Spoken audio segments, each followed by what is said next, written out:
All right, in this quick lesson, we're just going to run through a specific type of business, the retail store. And for this example, we're going to use a souvenir shop as the tourism store. But that could really be, this will be applicable for almost any type of retail store, particularly those that operate in tourism. And we're going to stick to Facebook's levels, the campaign, ad sets, and ads. And as I talked about in the lessons itself, it's really important to actually approach it strategically and think about it from this perspective first, rather than trying to jump into Facebook Ads Manager and start creating ads before thinking through this, because you'll just get confused and you won't really have a good idea about what you're trying to achieve. Furthermore, so we're going to stick to awareness, consideration, and conversion, which are three stages of the customer journey that we've spoken about that map specifically to the Facebook ads platform and the ads that it offers. Now, you can see there I've just popped in impressions, likes, and comments as the different types of ads within awareness. It certainly isn't all of them, but these are just a couple of examples to help you get your head around it. Under consideration, there's leads, so getting an email address, whether that's natively within Facebook or on your website, page likes and messages. And finally, we've got traffic to website. It's green because that's what we're going to focus on today as setting up our ads. And the third one is conversion. So if you think about the customer journey from the left of your screen here across to your right, there's a lack of awareness. So something triggers awareness and then they're aware of your brand. So this might be, like one of your ads, or they might walk past the store. Then there's a consideration period. So depending on the type of business, I think I've spoken about it as well, consideration may be very fast or it may be very slow.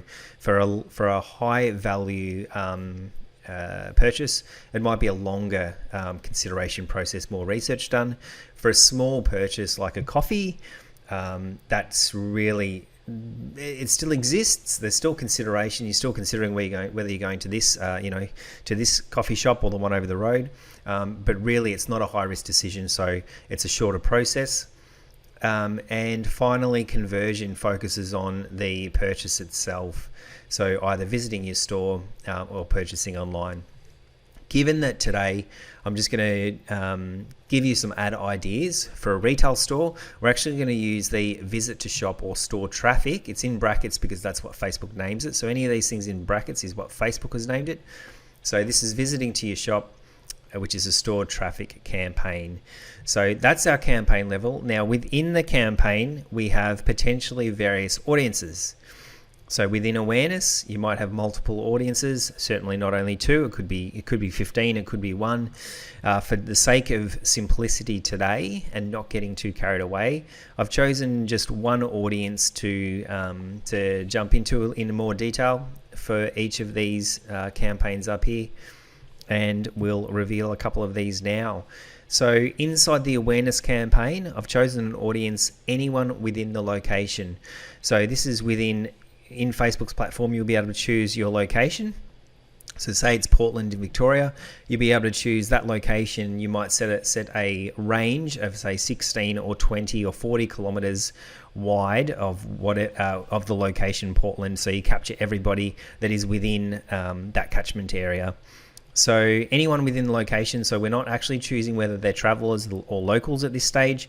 It's an awareness campaign, so we're happy to bring awareness for both locals and for travelers. So obviously if they live in Portland, a local's probably going to know a store that sits on the main street, but perhaps if they're 15 or 20 kilometers out, they're not necessarily going to know about that store, but they are some chance to bring visitors with them to Portland in the future, and if they do, we'd really like them to just have some awareness that we exist on the main street.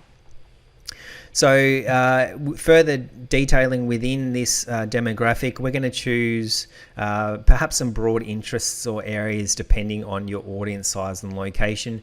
Now this takes a little bit of getting used to. As you're tweaking your audience in Facebook, you're going to see the potential audience size go up and down based on the filters and parameters that you add.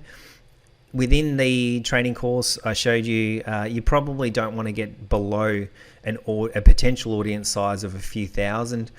8,000 plus is probably a pretty good area. So that takes a bit of tweaking, but broad interest, for example, for a souvenir shop might be interest in travel, for example, or tourism or something like that. But in awareness, we're sticking to quite a broad ad set or audience demographic. So under consideration, this is our consideration campaign, and we're going to be setting up a traffic to website campaign.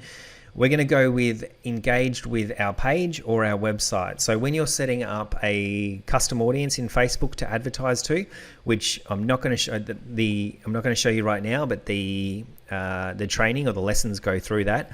You can actually choose things like have engaged with our website, or if you've got a Facebook pixel installed on your site, which is communicating back with the website about who's been to your website and what they've done. You can also target them based on their website, on the behavior that they displayed on the website. So if they've been to the website or they've engaged with our content on Facebook at all, we're going to try and take them a little bit further in the customer journey into consideration and research, and start building an audience that we can then use in our final one, which is conversions. So in conversions, I'm going to set up two types of ads, or give you examples for two types of ads.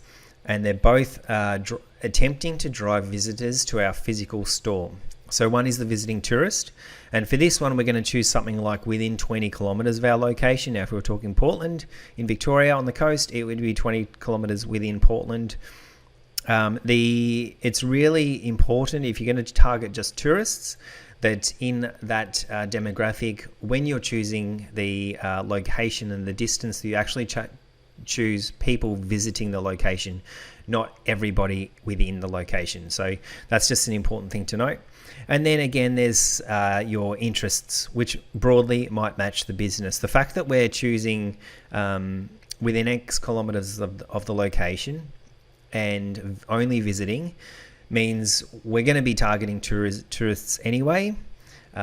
So there's probably not too much more detailed targeting that we need to do. And the fact is, in a small town, there might be a few hundred, or at best a couple of thousand per day at very best. So that's a small enough audience that we really don't want to be filtering the interests too much further. So that's one audience within conversion. Now the other one is just your website visitors. So if they visited our website in the last X days, it might be 3 days, 7 days, 30 days, whatever you choose. And this is also a bit of a learning experience, and you're learning about Facebook. Facebook's learning about your business and your customer, literally. So it's just a bit of a learning experience. So this is our website visitors. So I wouldn't be as convinced about that as certainly as the visiting tourists, but I think it's a worthwhile audience or ad set to start doing some testing around. So then finally, within each of these ad sets, so we've got our campaign, awareness, impressions or reach we're going for, and then we've got multiple audiences potentially within that. This one we've defined as anyone within the location with some other demographics and interests identified. The next thing that we're starting to do is add ads to each of those audiences. So each of these audiences are going to have different ads. So you might talk to somebody that has visited the website differently to you maybe talking to a visiting tourist, for example. So some ad ideas for a retail store on the main street of a tourist location, let's say, is under here. So you got to remember you're looking to raise awareness here. So some of the messages that you might use is, we are the region's favorite, or the region's longest existing and favorite such and such.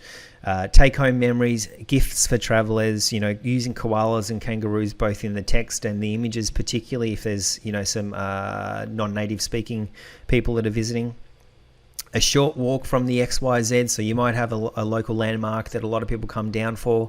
We're only 10 minutes from here. Grab something on the way home or before you leave. And souvenirs in the heart of XYZ. So that might be souvenirs in the heart of Portland. So we're raising awareness here. So we're not necessarily driving people to the website. We're not asking them for a like on the page, and we're not driving them to our website, to our store, or bringing them to our store specifically. The next set of ads we've got is under consideration as the campaign. The ad set being they've engaged with our page or our website, so they're slightly aware of our brand, maybe to varying levels. And then we've got multiple ads in here. So this is, we're giving them a reason to visit or trying to plant a seed. So trying to create a bit of urgency perhaps, things like view the range, get opening hours or location, check out our latest, or spring, our spring collection has arrived, or, something like that. The new season has arrived, check out these adorable, or perhaps even a short-term discount or special offer just for them. So we know that they've visited our website or have engaged with our page. Let's try and take them a little bit deeper in the customer journey. At the very least, continue just to be relevant and in touch with them. So when they are ready to purchase, if it isn't right now, that they're going to bring somebody into our store when they do visit. So the final set of ads. Now, before I mention this as well, you don't have to set up all of these ads. You may just start with say the conversion ads. And if I was just setting up one set of ads from all these potential ads I'm talking about, the ones I would be doing is this visiting tourist. So they're within the location. That they're visiting. I'd be setting up ads around that. So let's have a quick look at what we might say in those. So call to action. The call to action is asking somebody to do something in the ad or trying to drive them to actually do something. And you're looking to increase trust here as well. So give them a reason to trust you, that you are the best option for them while they're here. So some of the messages may be the region's favorite, take-home memories. Some of these are similar to the brand awareness ones. Perfect gift to share your experience, a short walk from XYZ, or get our location are just some of the messages that you might use. And in Facebook ads, you'll often find there's a short description, a headline, and sometimes another spot to put some text. So what you want to do is set up multiple ads, potentially with different images, that just utilizes the same or similar messaging here in just different spots. So for one ad, you may have souvenirs in the heart of Portland as your headline. In another ad, you may duplicate that ad within the back end of Facebook, and you may just change the image and keep the headline, or you may change the headline to a short walk from such and such from the pier or whatever, and you may move souvenirs in the heart of Portland to the description and leave the image as it is. You just want to mix up the variables in small ways, just to see how it affects ad performance and spend and cost and return on investment. So when you see lots of these little dots, these ads, it's not that onerous to duplicate an ad and change an image or change a headline, to just run some small tests. It's really simple, and Facebook even now has made it even easier to create duplicates when you're creating the original ad and running different versions of images, for example. So it's actually really, really easy to do, and it's really valuable to do because it's so simple, and you do genuinely learn some things about your audience, the messages that work for them, and also the return on investment for individual ads. The final one here, so the website visitors, close your eyes for a sec. Imagine that somebody has visited your website 2 days ago when they were a little bit further down the road. Now they're in Portland and they're in location. So, you might have calls to action that get a little bit more specific, or specific is probably not the right word, but a little bit stronger, that say mention this ad to get 10% off, or visit us in store for the perfect gift, Portland's best gift store, free delivery, something about a warranty, depending on the type of store you are or the type of product you sell. So just lower the barriers, increase the trust, and also create some urgency with things like, mention this ad for X% off. You don't have to give a percentage off every time. but just try and find reasons to create some sense of urgency and some reason to come and visit you today. So that's a quick run through of the 3 levels for a retail store. Not every ad, not every audience is going to suit your business, but I would imagine for most retail stores, there's at least 1 or 2 ideas in here that might get you started with Facebook ads.